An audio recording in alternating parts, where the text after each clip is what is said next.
Olá, olá pessoal, bem-vindos a mais uma aula, bem-vindos a mais um módulo aqui deste curso e trataremos dos crimes contra o patrimônio que estão previstos lá no artigo 155 a 183 do Código Penal. Nós estudaremos aqui neste módulo os crimes mais relevantes e sobre aqueles pontos que têm mais incidência em prova. Iniciaremos, portanto, com o crime de furto e o crime de roubo. Então, vamos lá iniciar com o crime de furto previsto no artigo 155 do Código Penal. É subtrair para si ou para outrem coisa alheia móvel. A pena é reclusão de 1 a 4 anos e multa. Então, o verbo aqui é subtrair, que significa assenhorar-se, tomar a posse de algo. E o objeto material aqui é a coisa alheia móvel. Olha só, tem que ser coisa alheia, então se for uma coisa abandonada ou coisa de ninguém, não será o crime de furto. E também tem que ser móvel, vocês não verão aí crime de furto de coisa imóvel. Então é subtrair para si ou para outrem. Aqui existe um especial fim de agir. O agente, ele tem que subtrair esse bem com dolo, com ânimo de assenhoramento definitivo, tá? Por isso que se fala que o furto de uso não é crime, é um fato atípico, tá? Porque no furto de uso, na verdade, o agente, ele pega o bem, subtrai o bem aí, né? Mas com a intenção de devolver posteriormente. Então, não é o crime de furto, porque tem que ter esse dolo, essa intenção de assenhoramento definitivo, tornar-se, então, comportar-se como o proprietário da coisa, para si ou para outrem, a subtração para si ou para outrem. No entanto, com relação ao furto de uso, nós veremos mais para frente. Antes de iniciarmos, adentrarmos aí nas qualificadoras, nas causas de aumento de pena desse crime, é importante vocês saberem a consumação do crime de furto, quando que ela se dá. E por isso existem diversas teorias. A primeira é a teoria da concretácio. Então, para essa teoria, a consumação do crime de furto se dá no instante em que o agente toca a coisa. Portanto, tocou a coisa, já estaria consumado esse crime. E é claro que não é a teoria adotada aí pelo Código Penal brasileiro. Já a teoria da prehensio é no instante em que o agente segura a coisa. A teoria da amócio é no instante em que ocorre a inversão da posse do bem. Então, tirou ali o bem, subtraído da posse da vítima e passou para a posse do agente criminoso, já estaria consumado esse crime. A teoria da ablácio, então, não basta o agente tocar, segurar ou então inverter a posse. Também teria que transportar a coisa para um outro lugar para a consumação desse crime de furto. Já na teoria da ilácio, se dá quando a coisa é levada ao local desejado pelo ladrão para tê-la a salvo. E a teoria adotada pelo Código Penal é a teoria da amócio, tá bom, pessoal? Então, se dá a consumação do crime de furto no instante em que ocorre a inversão da posse. E olha só, independentemente se o agente subtrai a coisa e logo em seguida é preso em flagrante e independentemente se as coisas elas são retomadas ali para a vítima, tá? Para o seu dono, não interessa. Houve a mera inversão da posse do bem, ainda que por um curto momento, já ocorreu a consumação desse crime. E fiquem bem atentos aí com relação ao nome da teoria, tá? Por quê? O STJ considera a teoria da aprehensio e amócio que elas são a mesma teoria, tá? Então, aqui, os termos aprehensio e amócio seriam sinônimos. Então, se vocês verem aí em questões de prova, vindo de acordo com a teoria da amócio ou aprehensio, ou de acordo com a teoria da amócio e coloca entre parênteses aprehensio, ocorre a consumação do crime de furto no instante que ocorre a inversão da posse do bem, estará correta essa alternativa, tá bom? Então, para o STJ e algumas bancas também, assim considera amócio e aprehensio a mesma teoria. São termos sinônimos. Agora sim, nós passamos para as qualificadoras lá do parágrafo 4º.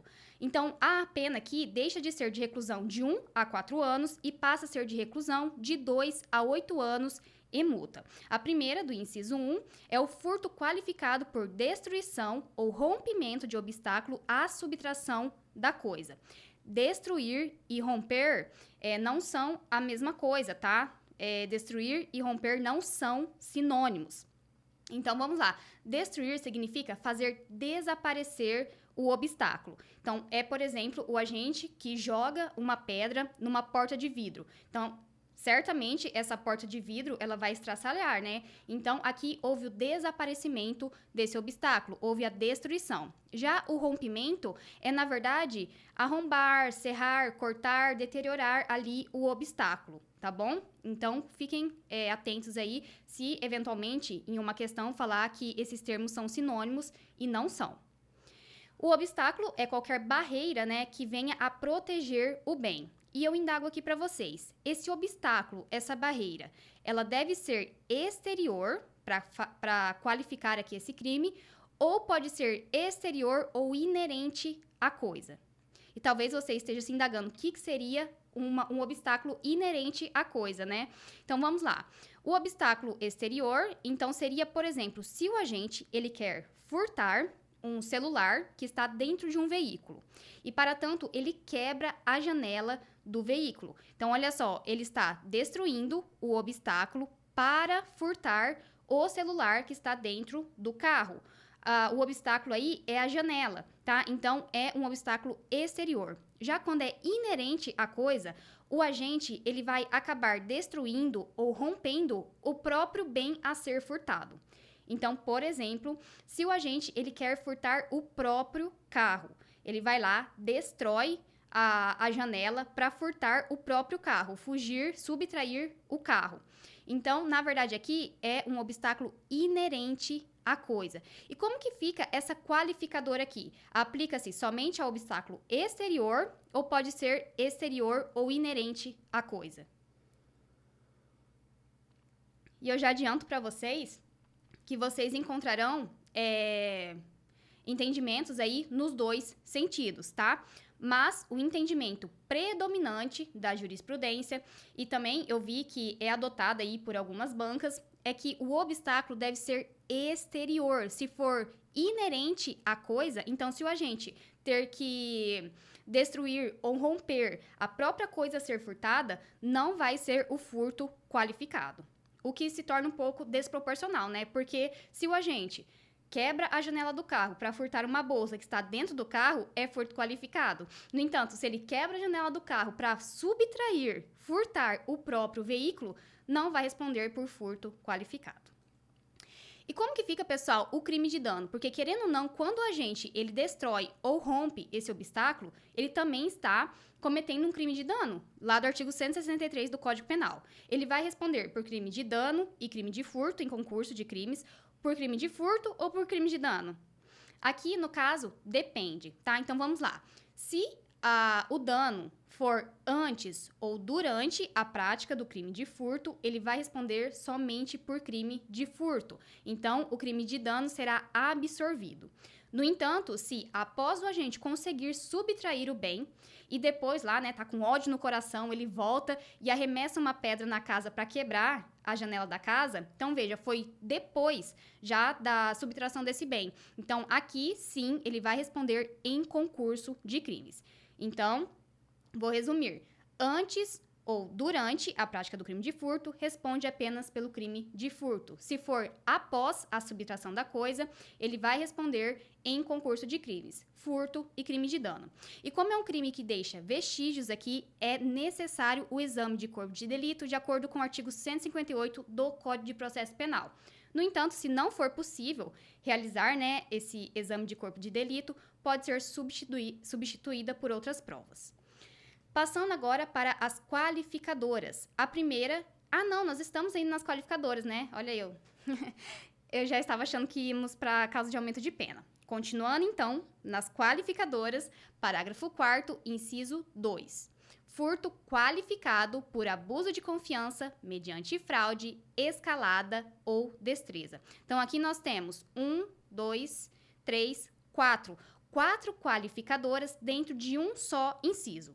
E nós veremos cada uma delas. Então, iniciando com o abuso de confiança. Aqui tem que ocorrer o abuso de confiança, o depósito de confiança, ou seja, a vítima, ela deposita a sua confiança no agente criminoso em razão de alguma parentesco, amizade, ou então até com relação profissional, tá? E também, olha só, tem que ter o proveito da facilidade decorrente da confiança. E eu vou dar um exemplo aqui para ficar bem mais claro. Vamos supor que uma família vá viajar e deixa com a empregada doméstica as chaves de casa, para que ela continue ali durante esse período indo lá e fazer o trabalho. Então, aproveitando-se dessa confiança, da entrega das chaves e aproveitando-se dessas chaves, ela vai lá, utilizando as chaves, entra na casa da família e acaba subtraindo alguns bens. Então, olha só, houve o depósito de confiança aí da família e o proveito da facilidade decorrente da confiança. No entanto, se essa empregada doméstica ela não utiliza as chaves e ela entra nesse imóvel da mesma forma que uma pessoa comum, então, por exemplo, pulando o muro, não vai ocorrer essa qualificadora, tá, pessoal? Porque não houve, então, o proveito da facilidade. Tem que ter esses dois requisitos. Já mediante fraude, a fraude nada mais é do que o meio enganoso, o artifício ou ardil, utilizado pelo agente para diminuir a vigilância da vítima sobre o bem. Então, olha só, é para diminuir a vigilância da vítima sobre o bem. Então, o que é o artifício? O artifício, a gente utiliza a fraude material. Então, ele emprega algum objeto, instrumento, alguma vestimenta para enganar a vítima. Então, por exemplo, aqui é do zelador. Vamos imaginar que um agente, ele se vista como um zelador, comparece até uma escola, né, se apresenta para a diretora como zelador, e aí, depois de ter diminuída a vigilância da diretora, né, sobre os bens ali da escola, esse zelador, que na verdade não é zelador, esse agente acaba subtraindo alguns bens. Então, aqui houve a fraude mediante o artifício. Já o ardil é a fraude moral, ou seja, leva a vítima, assim, pela lábia, sabe? Pela conversa. Então, por exemplo, vamos supor aqui que o Leandro, ele vai até a casa de Kiko, eles estão na sala conversando e, de repente, o Leandro, ele vê um celular que ele deseja muito, tá? Que é de Kiko. E para diminuir a vigilância do Kiko sobre o bem, ele fala que está sentindo um leve cheiro de gás, tá? Então, desesperado aí, né, Kiko vai até a cozinha para verificar se o gás está aberto. Nesse momento, então, o Leandro aproveita e acaba subtraindo o bem. Então, aqui houve a fraude mediante o ardil. E essa fraude deve ocorrer antes ou durante a prática do crime.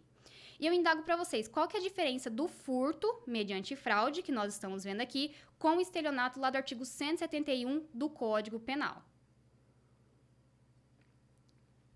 E por que eu indago isso? Porque nos dois crimes há o emprego da fraude. No entanto, a diferença está que no furto mediante a fraude, essa qualificadora aqui, o agente ele se utiliza da fraude para diminuir a vigilância da vítima sobre o bem. Então, diminuiu essa vigilância, ele acaba subtraindo o bem. Já no estelionato do artigo 171 do Código Penal, que inclusive nós estudaremos este crime, e salvo engano é na última aula, aqui o agente ele utiliza a fraude para que a vítima voluntariamente entregue o bem nas mãos dele, tá bom? Então, é essa a diferença primordial aí desses crimes.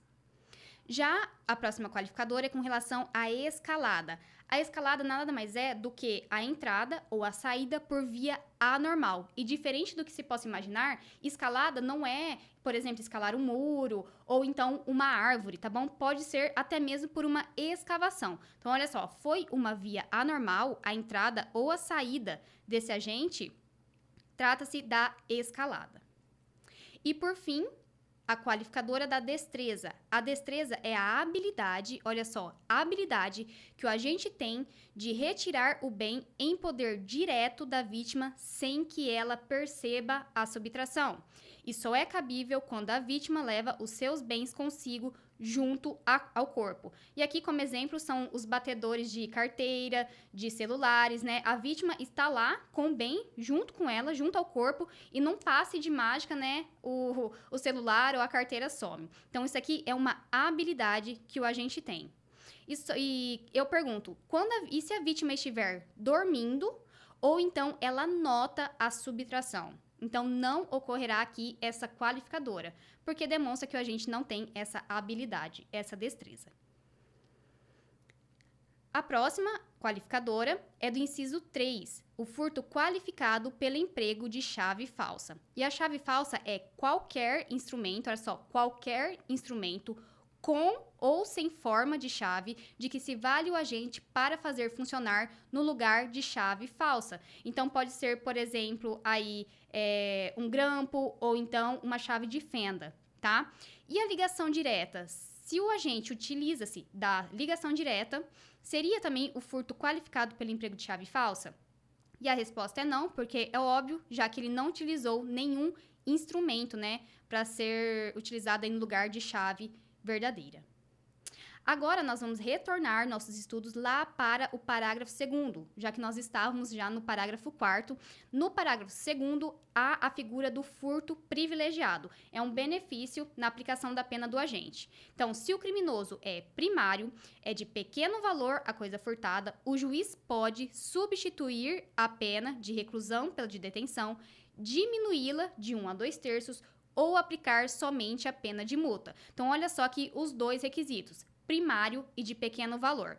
E pequeno valor aqui é aquela que não exceda o montante de um salário mínimo na época dos fatos. E veja, na época dos fatos, não é na época da sentença.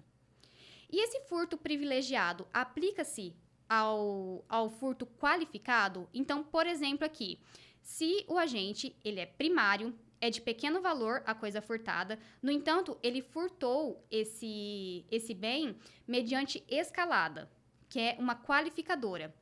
Pode ser aplicado, então, esse privilégio? E a resposta, pessoal, está lá na súmula 511 do STJ.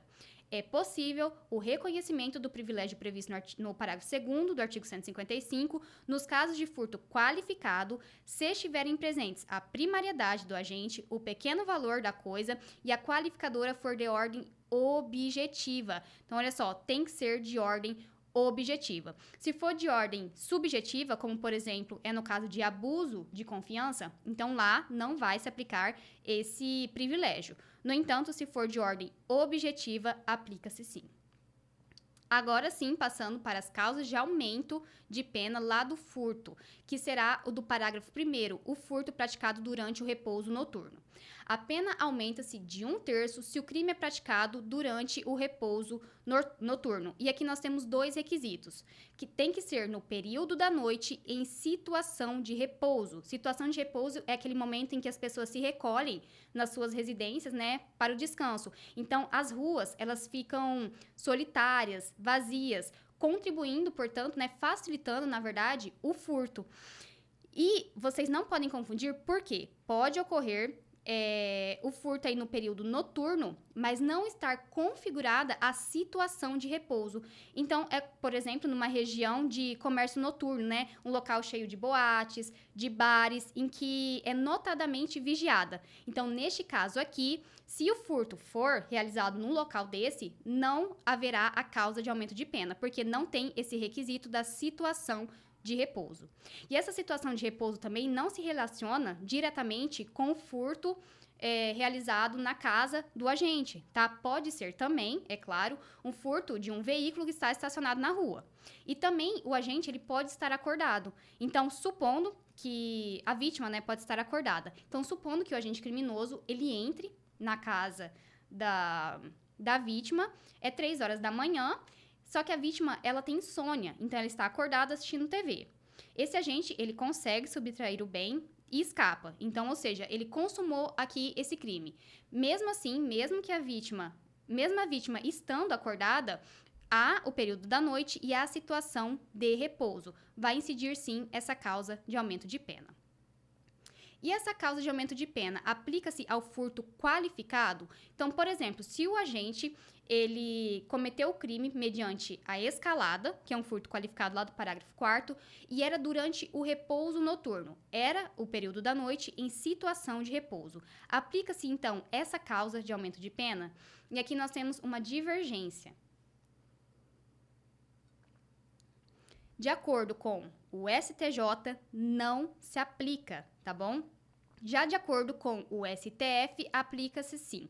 O STJ, pelo entendimento deles, falam que não se aplica esse furto qualificado, não, a causa de aumento de pena ao furto qualificado, em razão da localização topográfica desse parágrafo primeiro. Porque eles falam assim, que se fosse aplicável ao furto qualificado, estaria depois do parágrafo 4º. Como está antes, não se aplica. Já o STF fala que sim.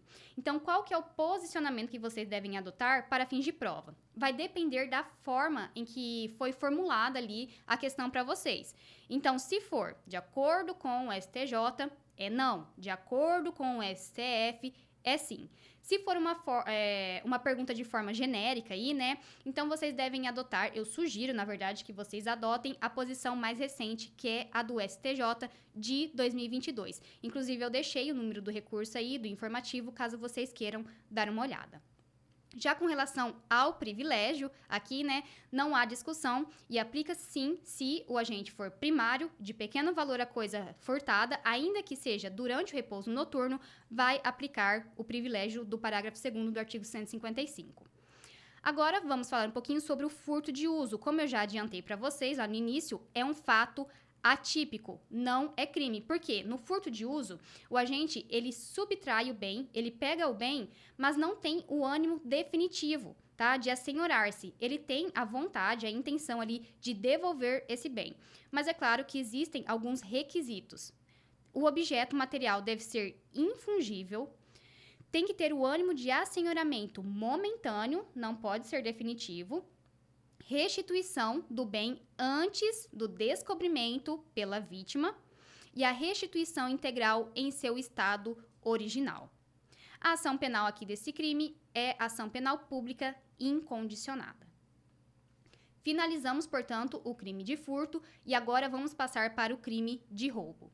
A previsão legal 157, subtrair coisa móvel alheia para si ou para outrem mediante grave ameaça ou violência à pessoa, ou depois de havê-la, por qualquer meio, reduzido à impossibilidade de resistência. A pena é reclusão de 4 a 10 anos e multa. Esse crime aqui, ele é muito parecido com o crime de furto. O que vai diferenciar os dois é com relação aos meios de execução. Então, nesse crime aqui, pode ser praticado mediante a ameaça, a grave ameaça, então que é a promessa de um mal grave, que pode ser por meio de gestos, por meio de palavras, por meio de escrito. É a violência moral, também chamada de vis compulsiva. E se o agente, ele utiliza um simulacro, uma arma de brinquedo para gerar aí a grave ameaça na vítima, vai estar configurado o crime de roubo? E a resposta é sim. Vai configurar a grave ameaça para o crime de roubo. No entanto, não gerará a causa de aumento de pena que nós veremos mais adiante. Também pode ser praticado esse crime mediante a violência à pessoa, que é a violência física, então lesão corporal ou vias de fato, também chamada de vis absoluta. Ou então por qualquer meio que reduza a vítima à impossibilidade de resistência. O que é isso? Então, por exemplo, é drogar a vítima, ou então colocar um sonífero, né, o famoso Boa Noite Cinderela. Com relação a esses dois meios de execução aqui, a doutrina classifica em violência própria e violência imprópria. Então, é assim demonstrada, apresentada em algumas questões, tá? Então, vocês devem saber sobre isso. Violência própria, eu deixei até marcadinho aqui para vocês. É a violência à pessoa. Então, a gente subtrai a coisa móvel alheia para si ou para outra mediante grave ameaça ou violência à pessoa. Essa daqui é a violência própria. Ou, depois de havê-la, por qualquer meio, reduzido à impossibilidade de resistência. E aqui é a violência imprópria. Então, pode assim ser apresentado em questões para vocês. E essa violência própria e violência imprópria não pode ser confundido com roubo próprio e roubo impróprio. A violência própria e violência imprópria diz respeito ao meio de execução utilizado pelo agente. Já no roubo próprio e roubo impróprio, diz respeito ao momento em que esse meio de execução é utilizado. Então, no caput do artigo 157, há a previsão do roubo próprio. Então, olha só, aqui o agente, ele se utiliza da grave ameaça, da violência à pessoa ou então da violência imprópria para subtrair a coisa. Já no roubo impróprio, o agente, logo depois de subtrair da coisa, aí sim ele emprega a violência contra a pessoa ou a grave ameaça, a fim de assegurar a impunidade do crime ou a detenção da coisa para si ou para terceiro. Então, veja só, no roubo próprio, o agente utiliza a grave ameaça, a violência própria ou a violência imprópria para cometer o crime. Então, é antes ou durante a utilização desses meios de execução. No entanto, no roubo impróprio, o agente utiliza-se da violência ou da grave ameaça depois de já ter subtraída a coisa. E fiquem bem atentos porque, em razão da ausência de previsão legal, no roubo impróprio, ou seja, esse do parágrafo 1º, não se admite a violência imprópria, tá, pessoal? Se emprega a violência imprópria, será o crime de furto. Então, olha só, no caput, né, com relação ao roubo próprio, tem a previsão da grave ameaça, a violência à pessoa, que é a violência própria, ou qualquer meio reduzido à impossibilidade de resistência. Aqui é a violência imprópria. Já no parágrafo 1º, que é do roubo impróprio, não há a previsão da violência imprópria. Então, somente do emprego da violência contra a pessoa ou a grave ameaça. Com relação à consumação desse crime, também adota-se a teoria da amócio ou aprehensio. Está lá na súmula 582 do STJ. Consuma-se o crime de roubo com a inversão da posse do bem mediante emprego de violência ou grave ameaça, ainda que por breve tempo e em seguida a perseguição imediata do agente e recuperação da coisa roubada, sendo prescindível, ou seja, dispensável, a posse mansa e pacífica ou desvigiada. Agora veremos algumas causas de aumento de pena aqui desse crime de roubo. A primeira do parágrafo 2º, inciso 7. É a violência ou grave ameaça exercida com emprego de arma branca. A pena aumenta-se de 1/3 até a metade se a violência ou grave ameaça é exercida com emprego de arma branca. Arma branca aqui é o instrumento ou objeto dotado de ponta ou gume. Então, pode ser uma espada, uma faca, tá? No entanto, a doutrina entende que um taco de beisebol não é arma branca, portanto, não causa o aumento de pena. Já no parágrafo 2º-A, inciso 1, tem a previsão da causa de aumento de pena em razão da violência ou grave ameaça exercida com emprego de arma de fogo. Se a pena aumenta-se de 2/3 se a violência ou a ameaça é exercida com emprego de arma de fogo. E aqui, é claro que tem que ter o efetivo uso dessa arma de fogo ou o porte ostensivo. Então, não basta a mera existência dessa arma. Então, por exemplo, se o agente está portando essa arma na sua bolsa, a vítima não sabe, né, que ele está ali com a arma, não ocorre essa causa de aumento de pena. Então, o agente ele tem que fazer o efetivo uso, por exemplo, apontar ali, né, para a pessoa, ou então porte ostensivo. É aquele agente que deixa a arma assim na cintura, sabe, e fica mostrando para a vítima. E eu pergunto, é necessária a apreensão e a perícia da arma de fogo para essa causa de aumento de pena? E a resposta é não. Aqui, para a causa de aumento de pena do parágrafo 2º-A, inciso 1, não é necessária a apreensão e a perícia dessa arma. Basta, então, a palavra da vítima e de testemunhas de que o agente estava portando essa arma de fogo. Já no parágrafo 2º, inciso B, a violência ou grave ameaça exercida com emprego de arma de fogo de uso restrito ou proibido. Então, olha só, se é de arma de uso emprego de arma de fogo de uso restrito ou proibido, incidirá essa causa de aumento de pena aqui. Já se não for de uso restrito ou proibido, é a causa de aumento de pena que nós vimos anteriormente.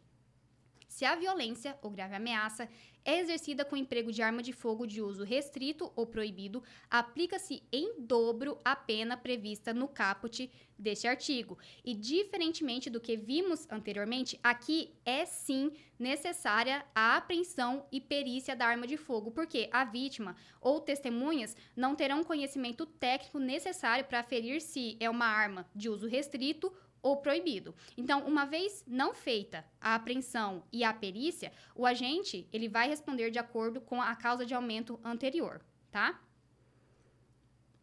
E umas questões aqui importantes com relação a esse emprego da arma de fogo. A absoluta ineficácia da arma não incidirá a causa de aumento de pena.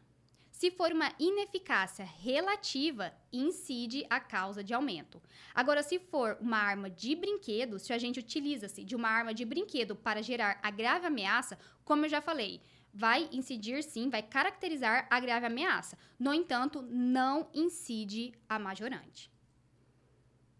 Agora, algumas qualificadoras que estão previstas lá no parágrafo 3º. A do inciso 1 é a qualificadora em razão da lesão corporal grave. Então, se da violência resulta lesão corporal grave, a pena é de reclusão de 7 a 18 anos e multa. E é claro que quando fala lesão corporal grave, está incluído aqui também, abrangendo, né, a lesão corporal grave e a gravíssima.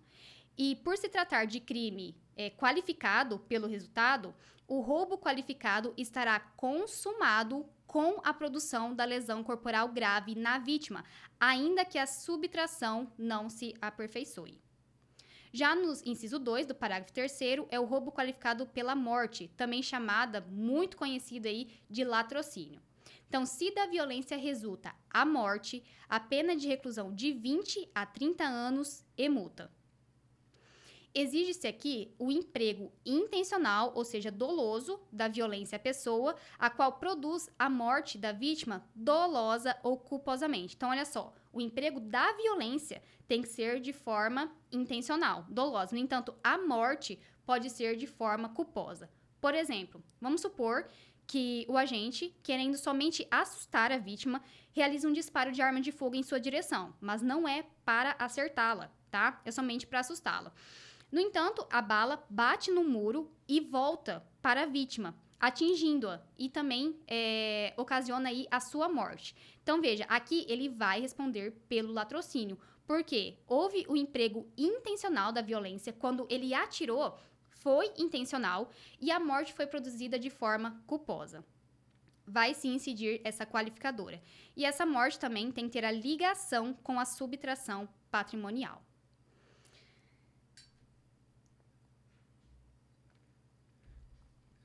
E por ser um crime complexo, então o que é um crime complexo?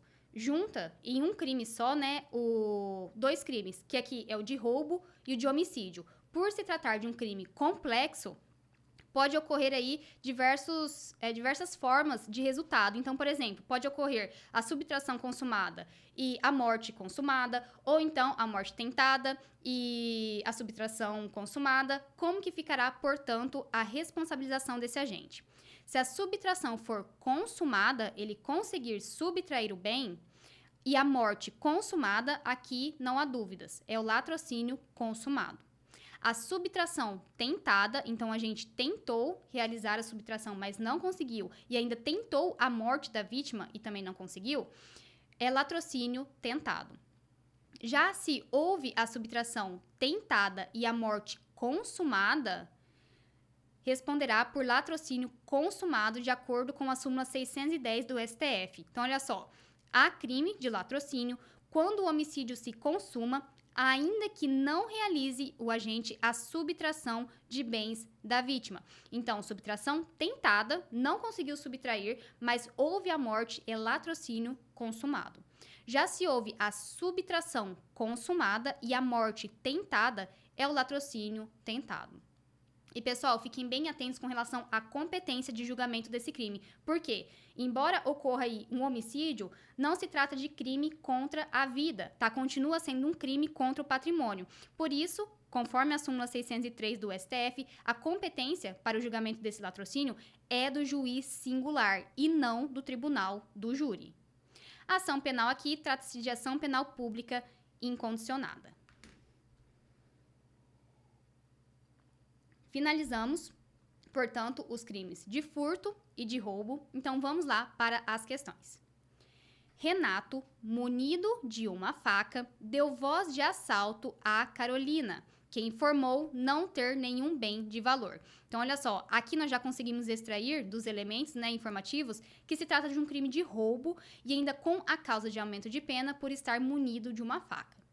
Ele, como não acreditou em Carolina, exigiu que essa esvaziasse os bolsos, momento em que Renato percebeu que ela realmente só trazia consigo o documento de identificação, o que o levou a sair do local sem levar nada. Nessa situação, a conduta de Renato, conforme o STJ, caracteriza-se como roubo simples consumado, nós vimos que não foi simples, já que estava munido, né, de uma faca.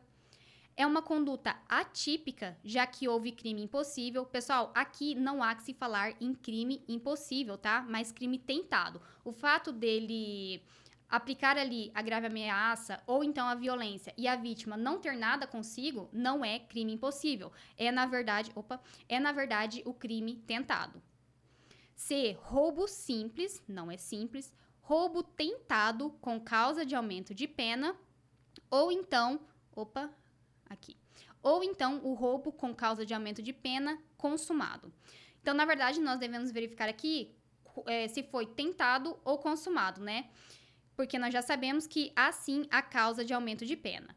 E aqui trata-se de roubo tentado, já que ele não conseguiu levar nada da vítima. Então, a alternativa correta é a alternativa D. Para caracterizar o crime de roubo impróprio, olha só, roubo impróprio, a grave ameaça ou a violência deve ocorrer. Então, lembrando, no roubo próprio é o do caput do artigo 157. A violência é empregada antes ou durante a prática do crime. Já no roubo impróprio, do parágrafo 1º do artigo 157, a violência ou a grave ameaça, aqui não há, né, a violência imprópria, é aplicada depois da subtração. Então, vamos lá. Para caracterizar o crime de roubo impróprio, a grave ameaça ou a violência deve ocorrer antes e depois da subtração da coisa, não, porque se é antes é roubo próprio. Antes da subtração da coisa, não, é roubo próprio. Antes e durante a subtração da coisa, também não, porque é roubo próprio. Depois da subtração da coisa móvel. Perfeito. Aqui é a letra D. E olha só a redação do parágrafo 1º. Na mesma pena, incorre quem? Logo depois de subtrair da coisa, emprega violência contra a pessoa ou grave ameaça, lembrando que não aplica-se aqui a violência imprópria, a fim de assegurar a impunidade do crime ou a detenção da coisa para si ou para terceiro. Terceira questão. Após sacar dinheiro no banco, retornando a pé para casa, Maria foi surpreendida por Túlio que, ostentando arma de fogo, olha só, exigiu que ela entregasse sua bolsa com seu aparelho celular. Portanto, é o crime aqui de roubo, já que houve a grave ameaça. E ainda com a causa de aumento de pena em razão desse porte da arma de fogo. Amedrontada, Maria entregou seus pertences. De posse dos objetos, Túlio correu pela rua. Então, olha só, ele já teve a posse desses bens, inverteu a posse. Mas logo foi abordado por policiais que iniciavam o patrulhamento do local, para azar do meliante. Túlio foi detido, com os bens subtraídos e levado para a delegacia, tendo a arma de fogo sido periciada e comprovada sua potencialidade lesiva. Acerca da hipótese, é correto afirmar que Túlio praticou tentativa de roubo com aumento de pena pelo emprego da arma de fogo. Na verdade, pessoal, aqui não há que se falar em tentativa, tá? Porque ele conseguiu inverter a posse desse bem, ainda que por um breve momento. Então, a súmula 582 do STJ fala: consuma-se o crime de roubo com a inversão da posse do bem mediante emprego da violência ou grave ameaça, ainda que por breve tempo e em seguida a perseguição imediata ao agente e recuperação da coisa roubada, sendo prescindível a posse mansa e pacífica. Então, aqui não há que se falar em tentativa de roubo, mas na verdade é roubo consumado. Furto não é furto, roubo simples não foi roubo simples, em razão por ele estar ostentando arma de fogo, né? Então, na verdade, trata-se de uma causa de aumento de pena. Conduta atípica, não há que se falar em conduta atípica, e a resposta correta é da alternativa E. Roubo consumado, beleza, em razão da teoria da Amócio, com aumento de pena pelo emprego da arma de fogo. Perfeito. O crime de furto é considerado consumado quando? Então, olha só, vamos lembrar lá da teoria da Amócio. A. Existe a transferência da posse do bem furtado e essa posse é mansa e pacífica por tempo suficiente a permitir que seja significativo. Errado, nós vimos, de acordo com a súmula do STF, que não precisa ser mansa e pacífica. B. A transferência da posse do bem furtado se dá por tempo suficiente a não caracterizar o flagrante. Nada a ver também. Aqui o agente basta inverter a posse, ainda que ele seja preso em flagrante logo depois. C. Existe a transferência da posse do bem furtado da vítima para o agente. Correto aqui, teoria da Amócio. Basta a transferência, da posse, a inversão da posse desse bem. E D, o agente pode dispor do bem furtado sem risco de flagrância. Nada a ver aqui essa alternativa. Então, pessoal, finalizamos assim a nossa primeira aula. Eu agradeço imensamente a sua participação e eu te aguardo na próxima. Até mais!